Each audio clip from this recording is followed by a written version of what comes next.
Y les dije que comenzó en 1793 y en junio del 17 de 1797, 3 años y medio después, o 3 días y medio proféticos, como dice Apocalipsis, después, el gobierno francés anula el decreto y se permitió la práctica de la religión en Francia nuevamente.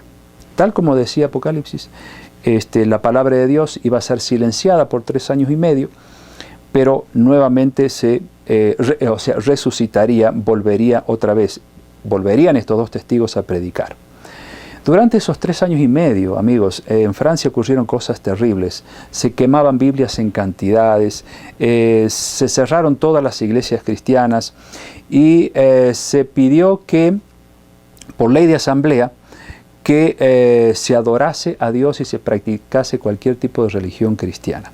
Se acordó que la semana fuese de 10 días y también se abandonó el día de descanso y en su lugar un día de cada 10 debía ser dedicado a la orgía y a la blasfemia. Se negó abiertamente que había Dios y una mujer inmoral fue puesta en los templos como una estatua y era nombrada la diosa de la razón y la gente debía adorarla. Terrible, pero esto ocurrió, como dice la profecía, exactamente por 3 años y medio. En 1797 caduca esta orden legislativa y la palabra de Dios nuevamente vuelve a ser usada para predicar el Evangelio eterno.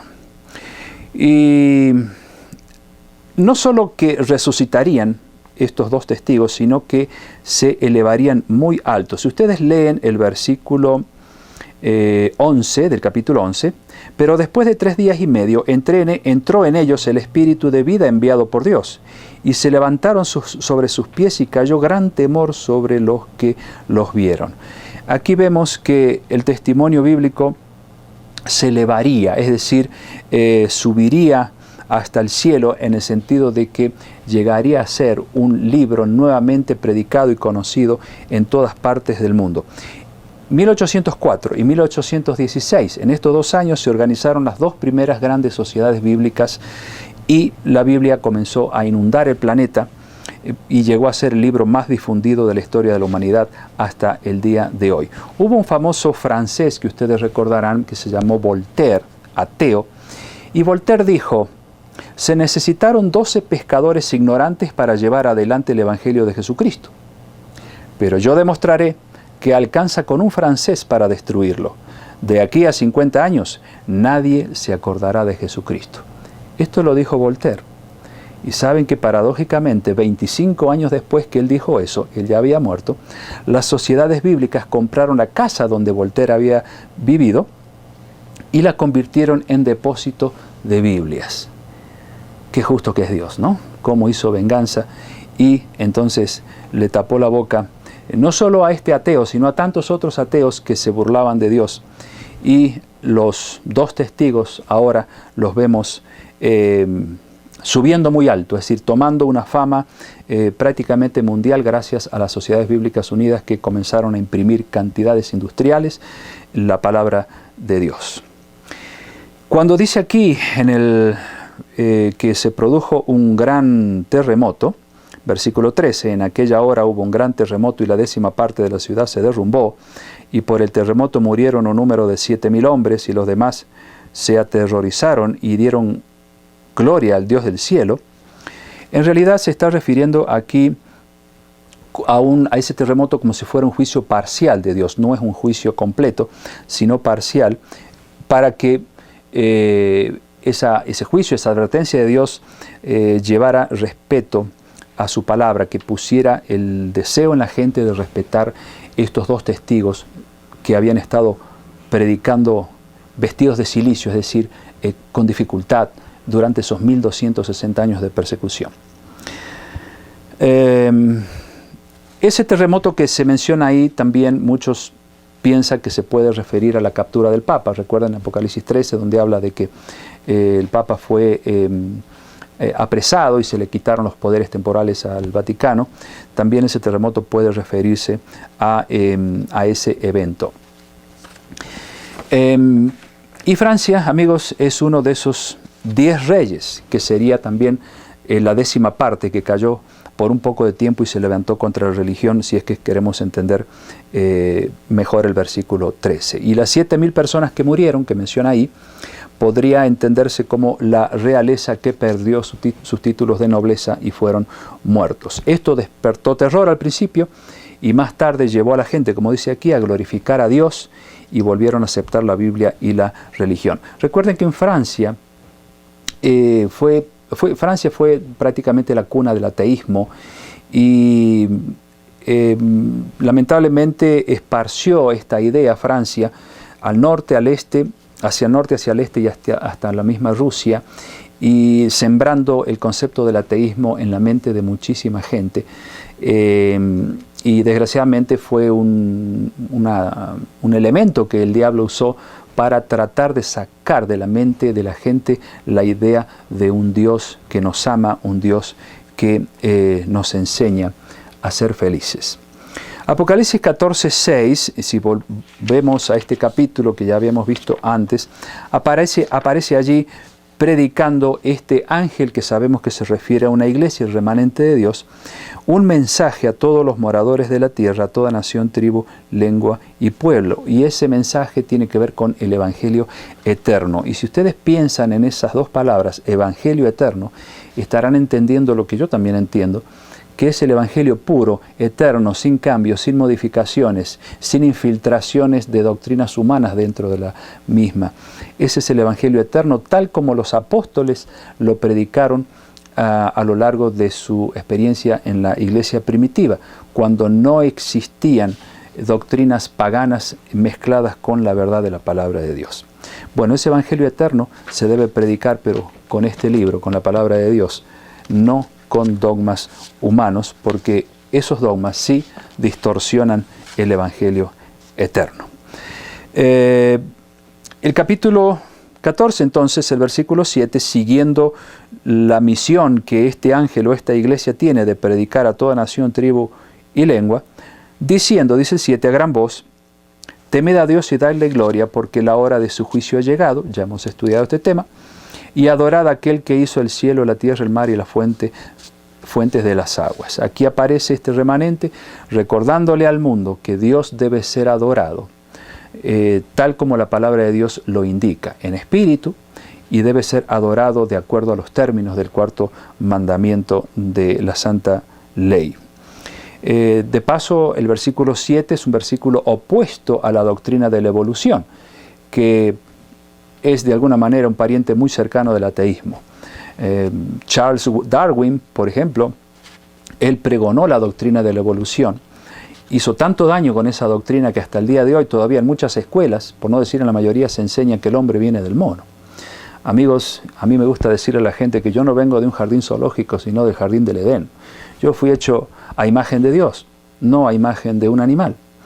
Sin embargo, Darwin sembró esta doctrina diabólica, por supuesto, rebajando el poder creador de Dios, su inteligencia, su sabiduría, quien nos hizo a su santa imagen, y no a la imagen de una bestia o de un animal.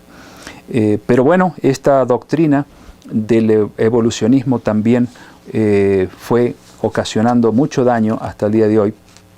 Y este mensaje aquí habla de adorar al que creó los cielos, la tierra, el mar y la fuente de las aguas. Un llamado de atención a poner nuestra mira en Dios, porque Él es nuestro creador y venimos de sus manos.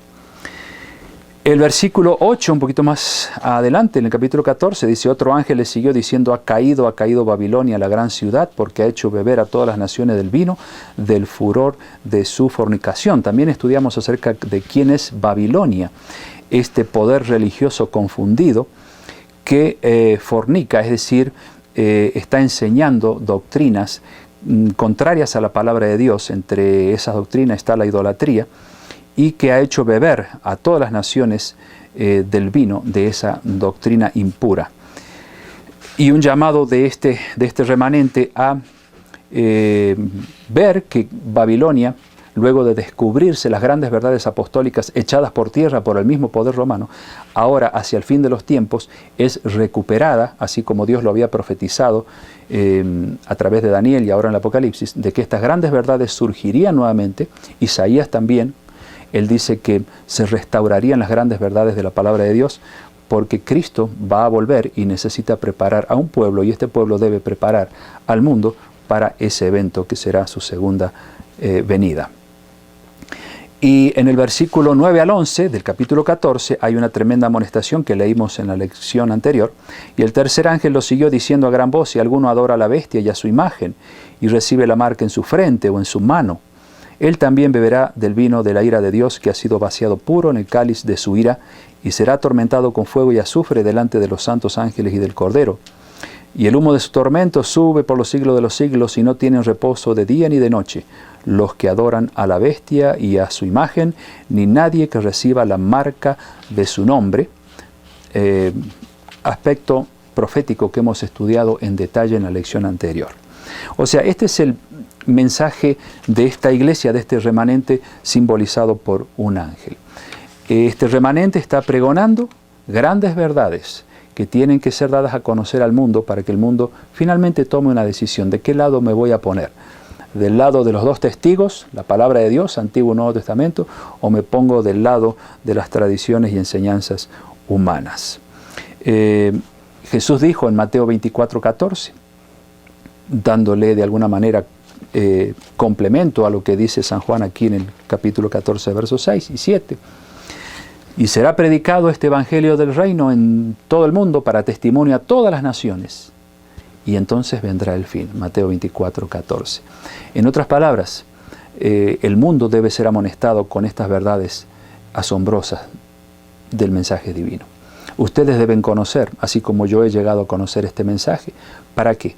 Para que nos apartemos del error, nos pongamos de parte de Dios y finalmente podamos estar listos para cuando Jesús venga y nos lleve a la patria celestial.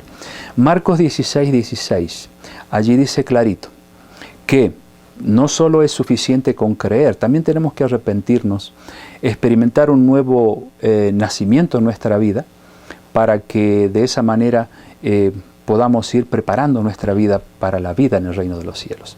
Pero también dice Marcos 16:16 que el que creyere y fuere bautizado será salvo, mas el que no creyere será condenado. En otras palabras, necesitamos ser bautizados, como Jesús fue bautizado luego de arrepentirnos y de conocer la verdad.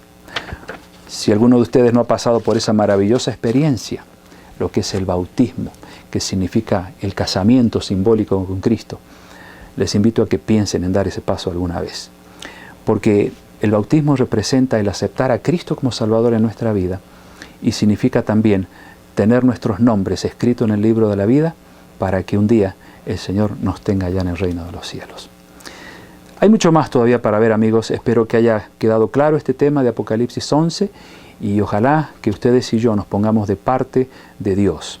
Pase lo que pase, nos digan lo que nos digan. Nosotros queremos hacer lo que Él pide porque lo amamos y porque Él dio su vida por nosotros. Motivo más que suficiente para entregar nuestro corazón a Él y decirle: Señor, dame una nueva vida, dame un nuevo corazón.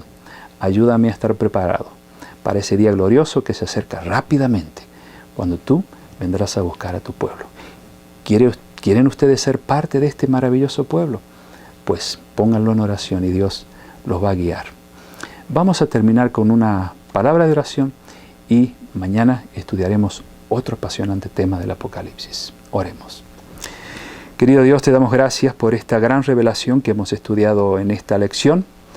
Te pido que tú bendigas a mis amigos, que pongas en ellos un corazón nuevo, así también que pongas en mí un corazón nuevo cada día, para que podamos andar en tus caminos, podamos comprender cuál es tu voluntad y andar, Señor, como tú quieres que andemos en esta tierra, siguiendo tus pasos, a pesar de que otros estén andando por caminos equivocados.